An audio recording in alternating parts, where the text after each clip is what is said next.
Bismillah deb kecha istoriyaga qo'ygan zakazimni birgalikda unpacking qilamiz. O'qishdan endigina qaytib kelganim uchun hali kiyim alishtirishga ulgurmadim.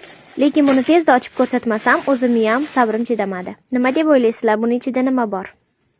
To'g'risini aytsam, rasmida ko'rganimda u darajada chiroyli ko'rinmagan edi, lekin qo'limga olganimdan keyin wow dedim. Men oshiqcha maqtashni bilmayman, shuning uchun ham chesniy obzor qilib beraman. Bu abayani 2 kun oldin Afranurda Instagram profilidan zakaz qildim. Ertasiga jo'natib yubordi. Shu tomondan ishiga mas'uliyatliligi menga juda ham yoqdi. Sifati ham zo'r, narxi ham unchalik qimmat emas. Menga eng yoqqan tomoni emizikli ayollar uchun oldi ochiladigan formatda ekan. Endi kiyib ko'rsataman. Mana ko'ylak. Ro'molimga e'tibor bermaysizlar. Muhim ishim borligini bilib qolgan.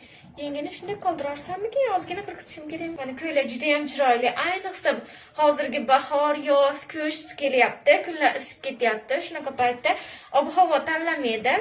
Massa qilib kiyib yurasizlar. Bir marta kiysanglar, ustinglarda yo'q deb turar ekan. Juda ham chiroyli ekan. Agar kimdir o'ziga zakaz qildirmoqchi bo'lsa, pastga otmetga qilib qo'yaman. Agar meni nomimdan chiqsanglar, skidkalari ham bor.